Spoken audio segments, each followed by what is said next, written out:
Ada kawan saya tu kesian kan. Dia lecturer, macam lecturer ni. Jumpa pelajar perempuan, isteri dia call cemburu kan. Pelajar perempuan? Oh, punyalah suami dia nak kena pujuk dia. Tak ada apa-apa. Saya pun macam kat sebelah tu macam kadang macam-macam.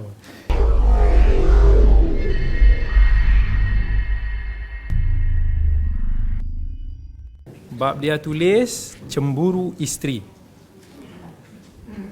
Dalam ni saya ada letak dalam beberapa hadis pasal macam mana isteri-isteri Nabi pun bersikap cemburu. Contohnya hadis 28. Nabi SAW, dia kahwin dengan Khadijah 25 tahun. Solo. Kan? Bersendirian lamanya. Sampai Khadijah dah wafat, baru Nabi SAW kahwin dan lain-lain. Jadi, kalaulah ada suami-suami yang dia nak gunakan, dia kata sunnah ni, maksudnya sunnah dalam agama ni kita kena berpoligami. Dalam bab tu saya agak kurang setuju. Maksudnya ada perkara yang tak dikatakan macam tu. Dia boleh jadi sunnah, boleh jadi tak sunnah. Sebab macam saya bagi tahu tadi, dalam Islam bukan kuantiti semata-mata yang dia nak raikan. Tetapi bila kita sebut pasal perkahwinan, elemen paling utama, sebab orang buka dalam surah An-Nisa, dia orang selalu beritahu, kalau kita baca surah An-Nisa, Allah kata fankihu ma taba lakum minan nisa mathna. Allah sebut start dengan 2 dulu. Kahwin 2 tu yang asal. 3, 4. Kalau tak mampu berlaku adil, baru 1. Allah ikat dengan keadilan. Itulah matlamat ataupun apa yang kita nak cari dalam perkahwinan. Keadilan. Keadilan tu kita meletakkan sesuatu itu pada tempatnya. Kalau orang itu kahwin 4 tetapi dia tidak mampu berlaku adil, dia porak-peranda, sikap dia macam, adakah itu perkahwinan sunnah? Tidak. Tetapi kalau orang tu dengan keadilan yang dia mampu jaga walaupun 1, maka itu juga sunnah. Dia berdasarkan kepada keadaan. Yang ini boleh jadi sunnah, yang ini pun boleh jadi sunnah, mengikut keadaan. Sebab tu Nabi SAW, dia ada 2 keadaan. Masa Nabi SAW berkahwin dengan Khadijah, the only, sampailah Khadijah radhiyallahu anha wafat. Kenapa Nabi SAW tak tambah lagi masa tu? Sedangkan asbab nak tambah tu boleh. Orang Arab lagi lah, zaman tu perempuan ramai. Kahwin banyak isteri tu biasa. Sebelum Islam turun limit kepada 4, banyak isteri mereka ada. Tetapi kenapa Nabi SAW maintain jaga Khadijah? Sebab ketika itu segala apa yang Nabi perlukan sudah ada pada diri Khadijah. Dan pada masa itu tak ada asbab lain yang membuatkan Nabi perlu tambah. Masa zaman Khadijah, zaman Mekah. Zaman Mekah, Nabi punya dakwah hanya kepada orang Quraisy dalam. Nabi tak ada asbab nak pergi kahwin dengan klan itu, klan ini, tak berperang lagi, tak ada itu dan ini. Nabi hanya fokus dakwah dia di Mekah, risalah tauhid dan Khadijah, dan Nabi sudah melaksanakan tanggungjawab rumah tangga yang baik. Ini yang satu yang unik. Khadijah ni antara taikun wanita terbesar. Kahwin dengan Nabi SAW yang sudah semestinya daripada status kekayaan lebih rendah. Nabi paling-paling dia sekadar tolong pakcik dia pergi niaga. Nabi staff Khadijah kot yang tolong bawa harta-harta Khadijah berniaga. Tapi cuba tengok sesuatu yang unik, yang rare. Macam tadi awal-awal tadi saya kata, laki kalau kaya kahwin dengan perempuan tak kaya, jarang ada masalah lah sebabkan kekayaan. Tetapi perempuan kalau kaya kahwin dengan lelaki yang miskin atau tak berapa kaya, cuba bayangkan apa jadi. Susah kan? Tutup mata, bayangkan yang mana orang kaya yang kita kenal kat Malaysia ni yang belum kahwin lagi, tiba-tiba kita kahwin dengan dia. Sanggup tak? Itu selalu akan jadi masalah. Melainkan kalau kita tengok contoh seperti Khadijah.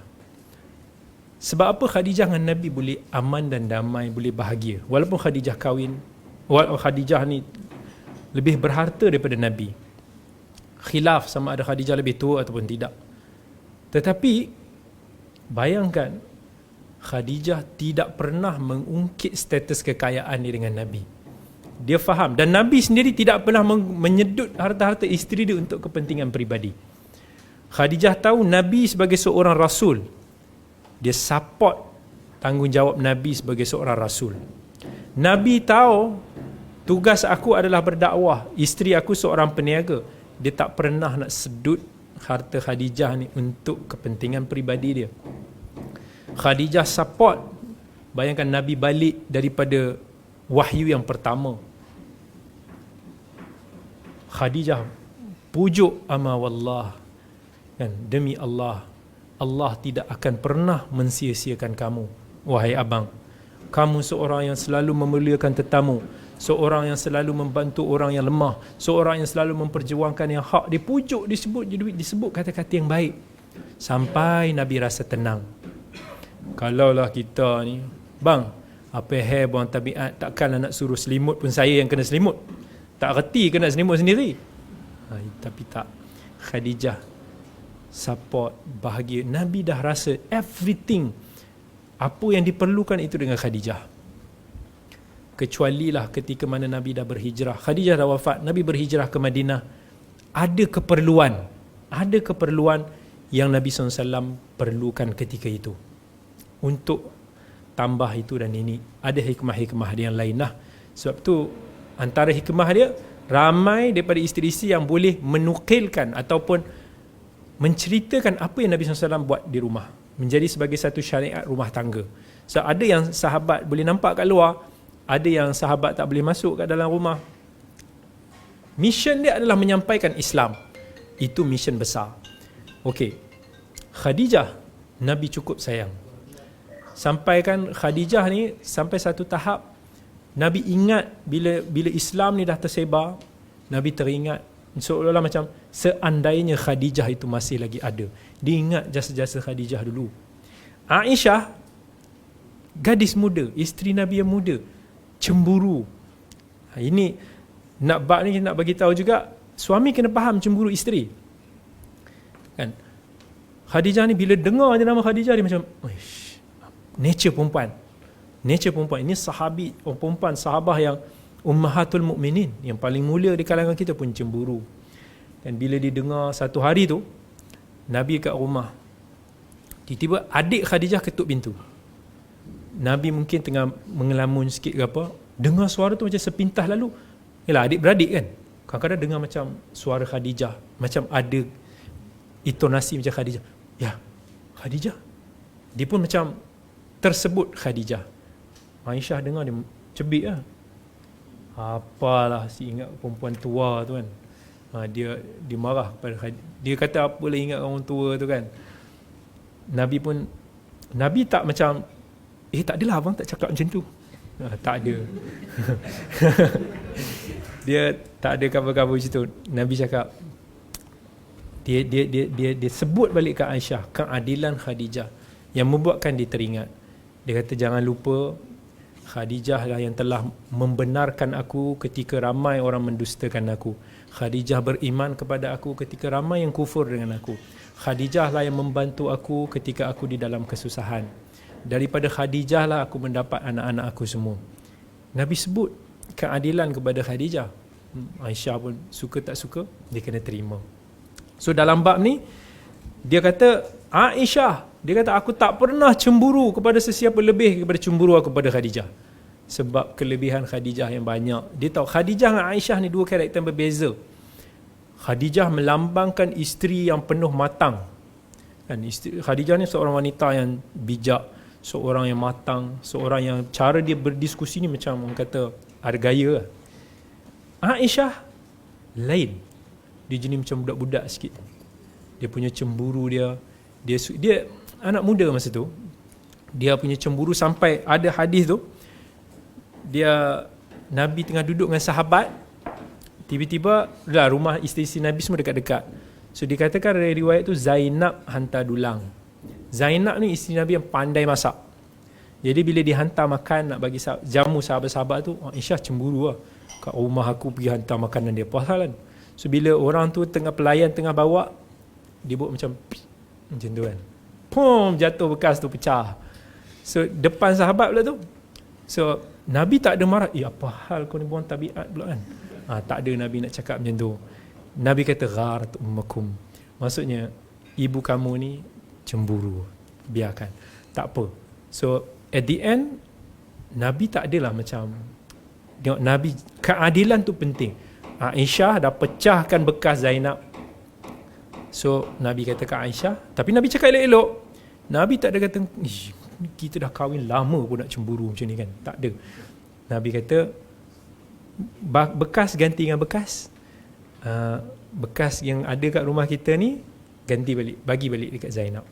So Nabi jaga, Nabi tahu Aisyah ni macam mana karakter. Sebab tu kalau orang, saya geram kalau orang-orang yang duk kata Nabi ni jenis yang gila seksual lah apa. Dia tak tengok macam mana hubungan Nabi dengan isteri-isteri Nabi.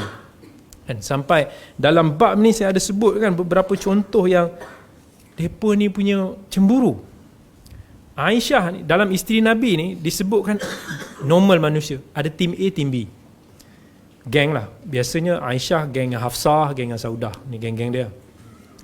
Zainab geng lain dia ada. Jadi dia orang pakat. Ni ada hadis, ni ada sebut dalam ni semua kan, dalam Bukhari, Muslim. Satu kes Zainab ni, Zainab kan terror masaan. So Aisyah pakat dengan Hafsah.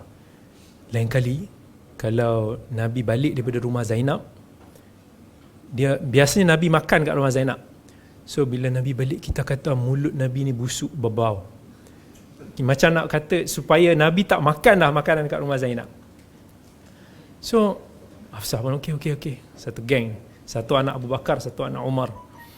So Nabi balik ke Hafsah. Hafsah kata, bau apa ni? Nabi kata, tak, aku makan maghafir, sejenis manisan lah. Oh. Lepas tu bila balik ke Aisyah, pasal Aisyah pun tanya, makan apa? Mulut berbau. Tak, aku makan. So Nabi bila dah ada macam dua orang cakap macam tu, dia dah macam memang betul ke makanan ni busuk? So Nabi kata, aku dah tak nak makan dah makanan tu kan. Dikatakan itulah sebab Allah turunkan ayat, ya ayuhan nabi lima tuharrimu ma ahallallahu lak. Ada beberapa sebab. Kenapa, wahai Nabi, kenapa engkau haramkan apa yang Allah telah halalkan kepada kamu? So itu antara orang kata PN Aisyah. Ada lagi satu, Nabi ni dia bila sampai giliran Aisyah, dia balik ke rumah. Okey. Bila Aisyah ni bila sampai giliran dia pastikan Nabi tak pergi mana-mana lah. So Nabi tidur, dah tutup lampu semua. Tiba-tiba tengah malam tu Nabi bangun, Nabi ingat Aisyah tidur. So Nabi pun slow pergi keluar. Aisyah ni pun dia tahu, dia sedar, dia mesti kata, nak pergi mana ni? Nak pergi rumah isteri lain ke? Ini kan malam aku. So dia pergi ikut, dia pakai selubung hitam macam tu, dia ikut belakang Nabi. Comel lah, dia ikut. Dia ikut, ingat Nabi nak pergi jumpa isteri lain ke gimana. Tengok Nabi pergi kat Baqi'. Nabi doa untuk sahabat-sahabat. Mungkin Nabi teringat kat sahabat-sahabat dia masa tu tiba-tiba malam. So mungkin tak boleh nak tidur. Nabi ingat Aisyah dah tidur, Nabi pergilah jap. Lepas tu Nabi balik. Aisyah pun balik kan.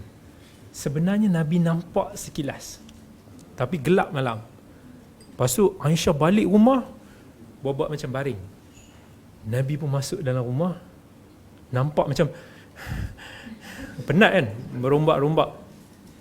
Nabi kata, kenapa pula nafas macam ni? Tak ada, tadi aku ingat kau nak pergi keluar, pergi jumpa isteri lain, aku pun ikutlah. Nabi kata, ya Allah, engkau ke lembaga hitam yang aku ternampak tadi tu? So Nabi macam pap sikit dekat dia punya dada, macam seolah-olah macam-macam lah. Seolah begitu kan. Nak kata banyak hadis-hadis tengok macam mana Nabi dengan Aisyah orang kata pasangan yang cute. Sampai kata Aisyah begitu, abang, aku tahu bila Nabi cakap kat Aisyah, aku tahu bila engkau marah dan bila engkau tak marah. So Aisyah cakap, macam mana kalau aku marah? Bila kamu marah, kamu akan cakap wa rabbul Ibrahim, Tuhan Ibrahim. Tak nak sebut nama aku. Soalan macam itulah. Kalau kamu baik, maksudnya tengok antara suami dengan isteri ada cemburu. So kalau cemburu tu suami kena faham. So janganlah dia tahu isteri dia jenis cemburu gila. Ada itu fitrah. Saja je dia provoke nak cerita pasal poligami lah, pasal perempuan lain lah, pasal itulah.